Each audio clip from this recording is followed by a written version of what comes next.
નમસ્કાર સર્વ દર્શક મિત્રોને સ્વાગત છે તમારું અમારા નવા એક લોકમાં જેનું નામ છે પરાગ સાદા બ્લોગ. મિત્રો, પ્યાર, ઈશ્ક, મોહબ્બત, અરે મિત્રો આ બધું એવું છે કે ફાવી ગયું ને તો હર્ષદ મહેતા અને પૈણી ગયા તો તારક મહેતા અને છેલ્લે કાંઈ ન હોય તો નરસિંહ મહેતા. આ વાત સાથે આ ચીજ સાથે શરૂ કરીએ આજની નવી રેસીપી. મિત્રો, આજે અમે તમારા માટે જે રેસીપી લઈને આવી ગયા છીએ ને એ દરેક ગુજરાતીઓની ફેવરિટ છે. એનું કારણ છે કે ગુજરાતીને ફેવરિટ શું હોય સાહેબ? થેપલા. અને થેપલા હોય તો એની સાથે શું છે સાહેબ? ગોળ કેરી. પણ સરસ મજાની 12 મહિના ટકે એવી અને ખૂબ જ સ્વાદિષ્ટ લાગે ને એવી ગોળ કેરી તમને બતાવશું જે અમારી ઘરે કેવી રીતે બને છે એ પૂછશો અમારા હોમિસ્ટર. પણ આ આટલું સરસ કેવી રીતે બનશે ને તો પૂછવું પડશે અમારા હોમ મિનિસ્ટરને. તો ચાલો શરૂ કરીએ ને એને પૂછી જ લઈએ. પારું અંબા અંબા અંબા અંબા. જય શ્રી કૃષ્ણ. જય શ્રી કૃષ્ણ. આ શું તડામાર તૈયારી ચાલુ થઈ ગઈ આજે? બસ હવે અથાણાની સીઝન ચાલુ થઈ ગઈ છે. યસ. એટલે અથાણા એક પછી એક કન્ટિન્યુ ચાલુ રહેશે. વાહ. એટલે આપણે જે રીતે મુરબામાં કેરી કટ કરીને આપણે છાલ ઉતારીને કટિંગ કરી હતા ને એ જ રીતે આપણે આ ગોળ કેરીમાં જો આ રીતે છાલ ઉતારીને જ કટ કરવાની છે. એટલે આમાં હળદર મીઠું ચડાવીને એક દિવસ આખો દિવસ રહેવા દેવાનું છે. 1 કિલો કેરી છે. ઓકે. ઓલે ધોઈને પહેલાં કોરી કરી લેવાની છે ને પછી આવા પીસ કરવાના. ખોરી કાસ કરવાની છે. પાણીનો ભાગ જરાય ન રહેવો જોઈએ નકર અથાણું તમારું બગડી જાય. હવે એમાં લીધી છે આ 2 મોટી ચમચી નમક ને 2 ચમચી હળદર આવશે આપણે આમાં. આ રીતે 2 ચમચી હળદર મીઠું ચડાવી 2-3 કલાકે દિવસમાં છે ને આપણે આનો આ રીતે ઉપર નીચે કરી લેવાનું છે. એટલે ખાટું પાણી થાય ને એ બધામાં સરસ ચડી જાય ને આપણી કેરી સરસ પલળી જાય. આ રીતે હાથેથી નહીં કરવાનું, આ રીતે જ કરવાનું છે. હવે આને ઢાંકીને આપણે રાખી દઈશું 3-4 કલાકે. આ રીતે ઉપર નીચે કેરી કરી લેવાની છે. એક દિવસ રાખવાનું છે. ચાલો, જો આપણે આ સરસ કેરી પલળી ગઈ છે એકદમ. જો સરસ બધું એનું પાણી નીકળી ગયું છે. હવે આમાં પાણીમાંથી આપણે છે ને અને નિતારી ને આવી રીતના કોટનના કપડામાં સૂકવી દેવાનું છે.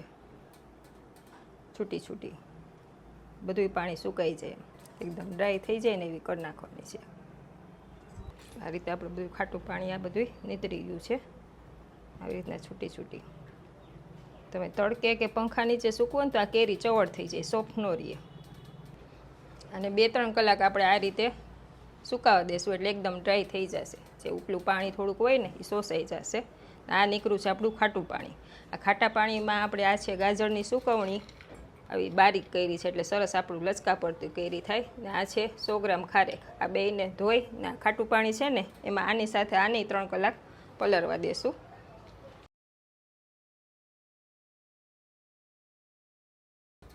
આ ગાજર ને આ ખારેક બેયમાં આપણે આ રીતે ખાટું પાણી એડ કરી દઈશું ને પછી 3 કલાક પછી આગળ શું કરવાનું એ બતાવું તમને.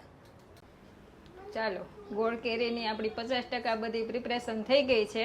હવે આપણે વઘાર કઈ રીતના કરવાનો છે ને એ તમને બતાવી દઉં. આ અડધો વાટકો તેલ લીધું છે. ગોળ કેરીમાં બહુ તેલ હોય નહીં, નામ જ ગોળ કેરી. આપણે દાદી નાની વખતની આપણી આ રેસીપી છે. ચાલો, આપણું તેલ ગરમ થઈ ગયું છે. 2 મિનિટ આનું ધુવાડો નીકળી જાય ત્યાં સુધીમાં આપણે પૂરિયા રેડી કરી લઈ એટલે વઘાર બતાવી દો.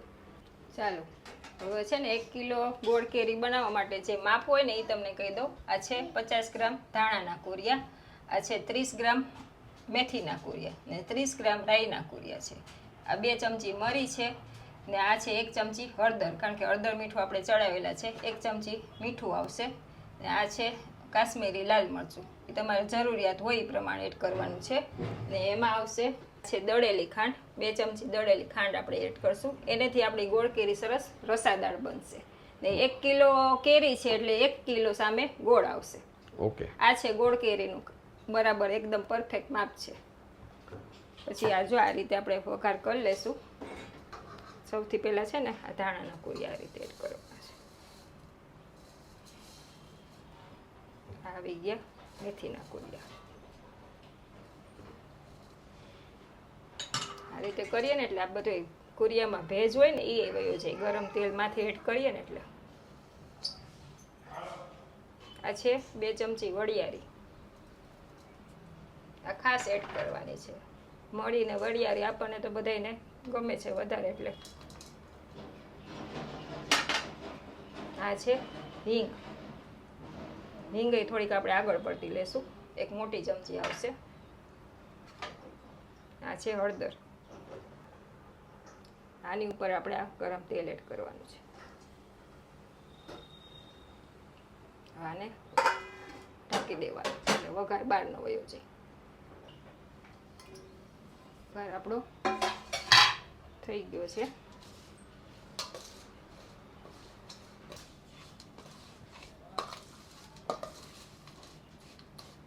ઠંડુ પડે ને મિશ્રણ પછી જ એમાં લાલ મરચું ને એડ કરવાનું છે, એટલે આપણું કાળું ન પડે. ગોળ કેરીનું અથાણું ગરમ ગરમમાં નહીં એડ કરી દેવાનું.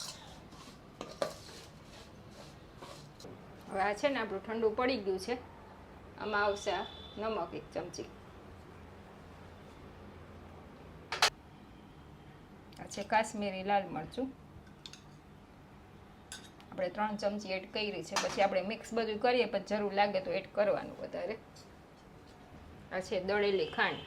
આ છે ગોળ કેરીનું સિક્રેટ. આ છે 1 કિલો કેરી સામે 1 કિલો ગોળ. આપણે દેશી ગોળ જ યુઝ કરીએ છીએ, એનાથી સરસ રસાદાર ગોળ કેરી થાય છે એટલા માટે. પછી તમને જે ગમતો હોય એડ કરી શકાય છે.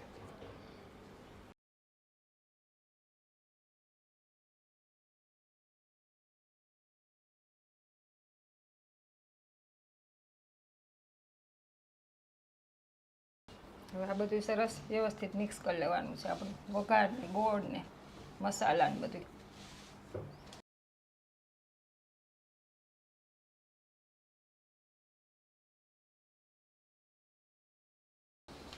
દેશી ગોળ લેવાનો ફાયદો જ તરત મેલ્ટ થવા માંડે, સરસ ગોળ કેરીમાં મિક્સ થાય.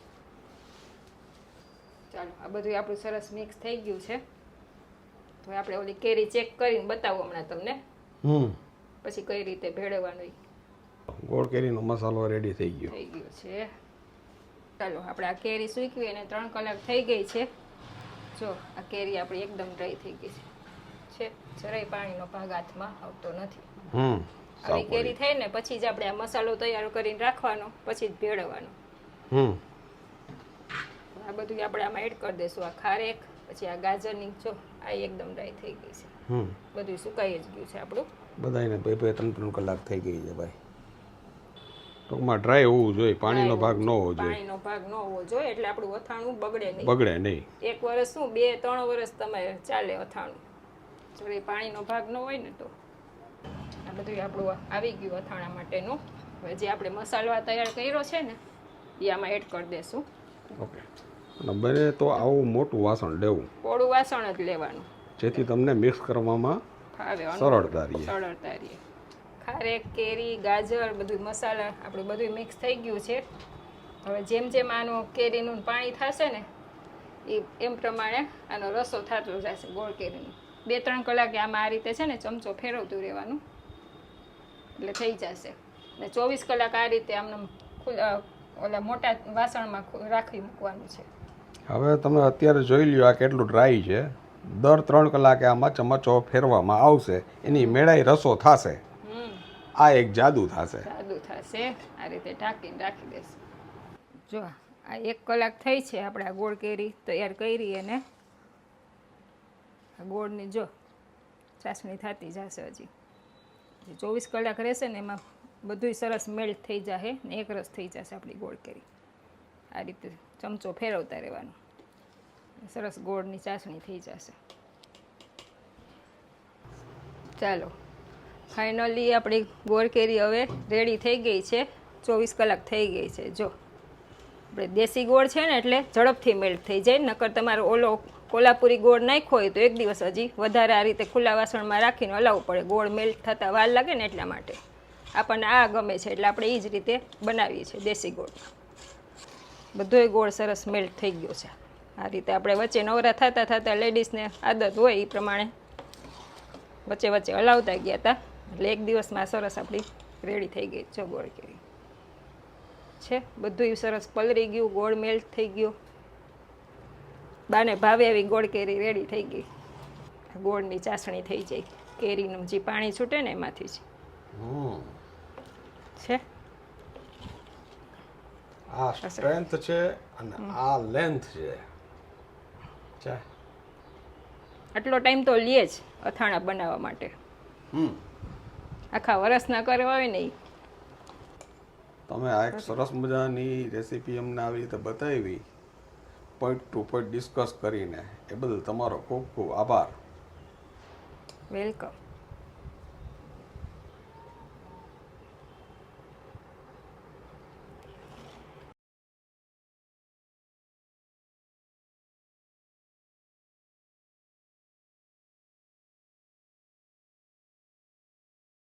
ચલો ભાઈ, આ કાટની બહેણી પણ ભરાઈ ગઈ છે.